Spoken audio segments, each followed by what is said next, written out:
메리 크리스마스. 예, 안녕하십니까. 12월 24일 성탄 2부네요. 오늘 에스겔 19장 1절부터 14절입니다. 성탄 2부와는 조금 어울리지 않을 수도 있는 에스겔 말씀을 계속 저희가 함께 보고 있습니다.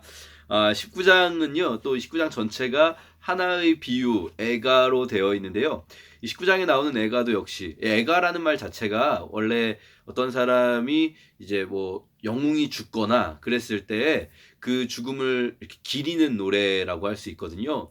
그러니까 이 슬픔의 노래죠. 이 슬픈 노래, 이 애가를 지어 부르라고 하시는데요. 그냥 하나의 애가인 것 같지만 사실 잘 들여다보면 이 10절부터 새로운 애가가 시작됩니다. 그래서 이제 두 개라고 할 수 있죠. 사자의 비유와 또 포도나무의 비유, 이 두 가지 애가가 들어있는 겁니다. 자, 먼저 사자의 비유를 보시면요. 어머니는 암사자였는데 사자 중에서도 훌륭한 암사자였다. 이 어머니 암사자는 유다 왕가를 이야기하는 걸 겁니다. 물론 이제 이 위대한 왕이었던 요시아를 이야기하거나 혹은 요시아의 아내 하무다를 이야기할 수도 있지만 이 여기서 나오는 이 훌륭한 암사자는 유다 왕가를 이야기하는 것이 제일 자연스러울 수 있죠. 유다 왕가는 정말 훌륭한 다윗의 왕가잖아요. 다윗의 이 후계자들로 이루어진 이 왕가, 하나님께서 약속하셨던 아주 위대한 왕조입니다. 그런데요, 문제는 그 위대한 왕가에서 계속 위대한 왕이 나오지 않았다는 거죠. 이 어머니가 젊은 사자를 키웠습니다. 이제 새끼 사자 한 마리를 키웠는데 얘가 이방 사람들에게 끌려가서 이집트로 끌려가는 거죠. 요시아의 아들, 둘째 아들이었던 여호아스를 상징하는 것이 분명할 겁니다. 왜냐하면 이집트로 끌려간 왕이기 때문입니다. 여호아스는 3개월 만에 이집트로 끌려가게 되거든요. 그리고 나서 또 이 이집트와 바벨론 사이에 끼어서 지금 이스라엘이 굉장히 고난을 당하는 시기입니다. 요시아 왕도 죽고 그 아들들도 차례 죽거나 끌려가는 그런 상황이죠. 그리고 이제 두 번째 사자가 등장합니다. 첫 번째 젊은 사자가 이집트로 끌려가고 나서 두 번째 새끼 사자를 어미가 키우는데요. 이 두 번째 새끼 사자도 역시 이방으로 끌려갑니다. 이번에는 바벨론으로 끌려가는 거죠. 이 두 번째 새끼 사자는 아마 여기 저희 커넥트에 보시면 여호아스의 조카인 여호야긴이라고 되어 있기도 하고요. 또 어떻게 생각하면 시드기야일 수도 있습니다. 왜냐하면 여호야긴이나 시드기야나 둘 다 이 바벨론의 포로가 돼서 끌려가고, 여호야긴은 그냥 포로가 돼서 끌려가서 살고 시드기야는 포로가 돼서 끌려가서 죽거든요. 어쨌든 이것이 여호야긴을 의미하든 시드기야를 의미하든 중요한 것은 이 마지막 왕들, 유다의 마지막 왕들이 바벨론으로 끌려가는 이 슬픈 상황을 이야기한다고 할 수 있죠. 자, 그러면서 이 사자들이 결국은 다 망한다. 다윗 왕조가 다 멸망한다. 라는 이야기를 하는 겁니다. 이 두 번째 10절부터 시작되는 포도나무 이야기도요. 역시 마찬가지입니다.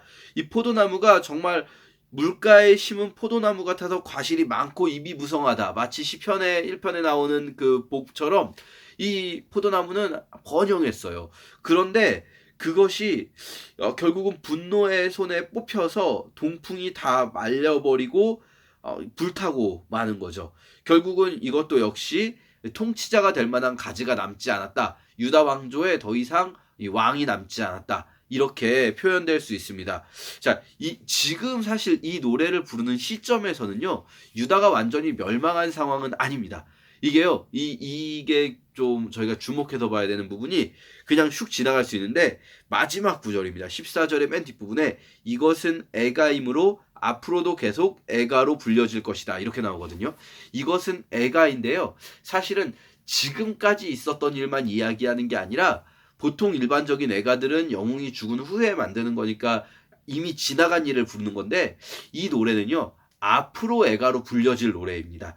무슨 말이냐면 아직 유다 왕조가 멸망하진 않았어요. 사실 여러 번 말씀드리지만 지금 에스겔이 있는 바벨론의 포로들 사이에서는 포로로 잡혀온 사람들도 있지만, 예루살렘에는 여전히 시드기야가 왕으로서 다스리고 있는 이 이스라엘 남유다가 망하지 않고 있는 상황인 거죠. 그러나 이 노래는 무엇을 이야기합니까? 결국 시드기야도 이 젊은 사자처럼 끌려올 것이고 결국 유다 왕조에 남아있는 왕이 될 자는 아무도 없을 것이다. 이렇게 멸망을 예언하는 것이라고 할 수 있습니다. 다윗 왕가에 하나님이 주신 복이 있는데 그 다윗 왕가에 주신 약속도 이들의 반역으로 인해서 깨어지게 되는 거죠.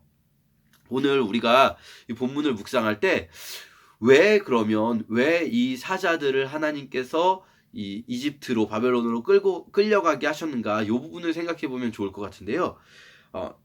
3절에 보시면 이 젊은 사자가 먹이를 움켜잡는 법을 배워서 사람을 삼켜버렸네, 이렇게 나옵니다.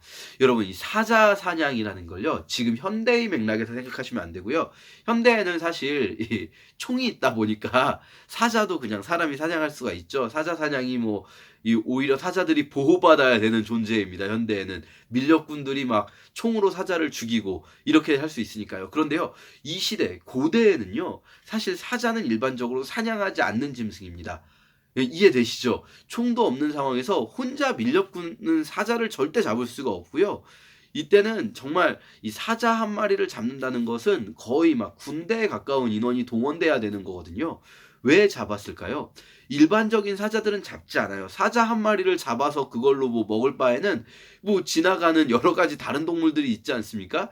양이나 염소를 잡을 수도 있고, 이 소를 잡을 수도 있고, 잡을 수 있는 것 많습니다. 굳이 이 사자를 잡을 이유가 없어요. 그런데 왜 사자 사냥이 이 당시에 있었냐면, 사자가 먼저 사람을 공격하는 사자들이 있습니다.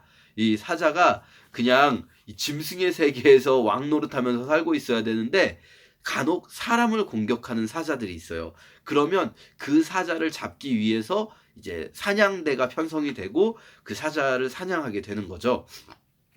지금 오늘 나온 이 젊은 사자는요, 쉽게 말하면 교만한 사자입니다. 우리 사실은 여호아스나 여호야긴이나 시드기야에 대한 많은 이 이야기들이 예레미야가나 에스겔이나 많이 나오는데요. 이런 부분에서 이들의 공통점은요, 하나님께서 자신을 그 자리에 세워주신 것을 잊고 교만하게 굴었다는 겁니다. 지금 상황도 모르고 국제 정세도 모르고 이 국제 정세 속에서 정말 자기가 하나님 앞에 겸비해서 더 낮아져야 하는 시국에도 이 외국들에 대해서는 낮은 자세를 취할 때도 있지만 간혹 이 국내에서는 아주 자기가 왕이라고 교만하게 굴었다는 거죠. 지금 이 사자들이 유다 왕가, 사실 유다의 상징이 사자거든요. 그래서 창세기 49장에서 복을 줄 때도 이 유다에게 주는 복이 사자 같아서 이렇게 모든 것을 움킬 것이다, 왕이 될 것이다, 이렇게 예언을 하고, 그리고 예수님도 유다의 사자로서 이제 다시 오시죠. 그런데요, 이 사자들을 하나님께서 우리를 사자로 만들어 주셨다, 사자로 삼아 주셨다라는 어떤 감사함, 이런 것이 전혀 없고, 그냥 막 하나님이 금지하신 사람을 잡아먹고 이런 일을 한다면, 교만해진다면 그들은 결국 죽는 거죠. 이 고대의 사자들은요, 정말 사실은 먹이사슬의 정점에 있는 존재들이거든요. 인간보다도 어쩌면. 이 현대에는 사실 인간이 무조건 정점에 있죠. 사자가 문제겠습니까? 그런데 고대에서는요, 어쩌면 인간보다도 정점에 있는 존재가 사자였는데, 그런데 그 사자라 할지라도 자기에게 주어진 역할의 범위를 벗어나서 교만하게 이 사람을 잡아먹고 이런 행동을 하면 멸망한다라는 거죠. 자, 오늘 본문 우리 무엇을 묵상해야 할까요? 우리가 아마도 때로는 우리 중에는 물론 영적으로는 우리 모두를 하나님께서 사자와 같은 자들로 이미 부르신 줄 믿습니다, 여러분.